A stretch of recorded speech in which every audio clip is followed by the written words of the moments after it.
this will be the second part of my teaching.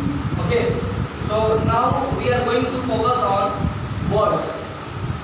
सब का भंडार जितना ज़्यादा होगा उतनी ज़्यादा आपकी अंग्रेजी अच्छी ये क्लियर कर। जैसे एक कॉमन सा परसेप्शन है, जैसे जिसका मैथमेटिक्स अच्छा है तो जैसे कोई कैलकुलेशन दिया कि इसको मतलब एक न्यूमेरिक मतलब कैलकुलेशन होता है कोई जोड़ घटाव या एडिशन सब्ट्रैक्शन वो पास किया तो ऐसे नहीं बोल देता है बात बात में कि उसका मैथमेटिक्स अच्छा है ऐसा ठीक उसी पर। तो वहाँ पर एक लॉजिक आएगा, just play with digits, just play with digits. तो मैथमेटिक्स अच्छा होने के पीछे एक लाइन क्या हम जोड़े, play with, if you are playing with digits, ऐसे कॉमन सा परसेप्शन है। ठीक उसी प्रकार अगर हम कहें if you want to better your English, if you want to improve your English, if you want to enhance your vocabulary, then you will have to play with words. आपको words के साथ खेलना होगा। वही हम हेडिंग आ जाते हैं, लिखिए ऊपर में लिखिए आप let's play with words।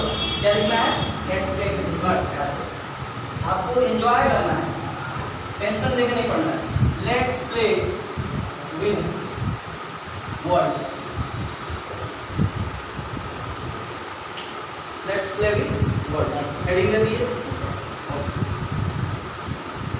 Now what I am going to ask you, जो मैं आपसे पूछने जा रहा हूँ, आपको लगेगा कि इस उम्र में ये सब वर्ड पूछ के मतलब ये आप हंसी मजाक टाइप का कर रहे हैं, आपको ऐसा लगेगा है ना, लेकिन ऐसा बात नहीं है। हम जो भी पूछेंगे उसका कुछ मतलब होगा।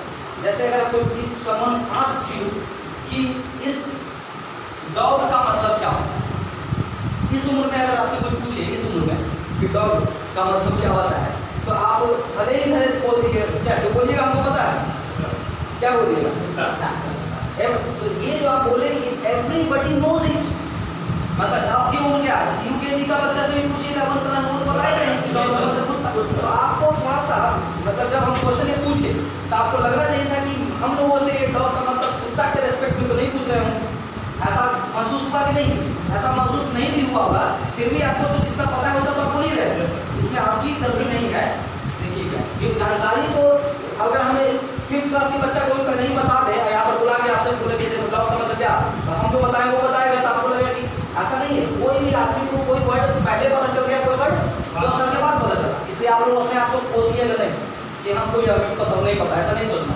जस्ट सी डॉग का मतलब तो होता ही, लेकिन इस आप यहाँ जब आए हैं कोचिंग में तो आपको पहले से जो जानकारी है वही बात हम भी बताएंगे तो आप नहीं आएंगे, you will stop coming here.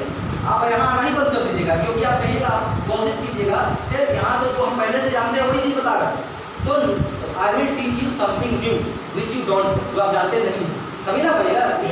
If I want that you keep coming, हम चाहते हैं कि आप आते रहें, उसके लिए हमको क्या करना पड़ेगा, I will have to teach something new,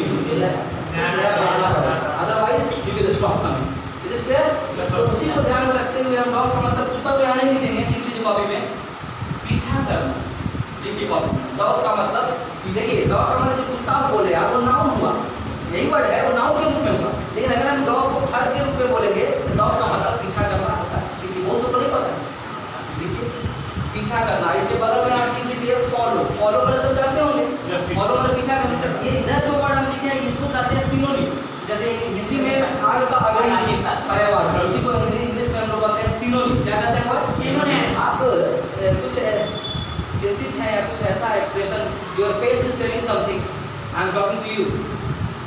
आप जैसे क्लास में हैं लेकिन आपका फेस कुछ बता रहा है कि कुछ मतलब चिंता, मतलब ऐसा क्यों ऐसा लग रहा है, ऐसा कुछ नहीं पता है।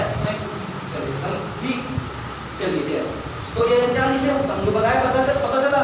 डॉग का मतलब कुत्ता नहीं बोल, इस उम्र में कुत्ता बोलिएगा तो आपको सामने वाला जो पूछा है वो तो आपको पता है कि आप सोचो कि हम इस उम्र में ये तो नहीं पूछे होंगे, यही वर्ड पूछे हैं, इसका मतलब आप क्या कॉपी में लिखो, पीछा करना, और इसका एक सिनोनिम भी लिख दिए फॉलो।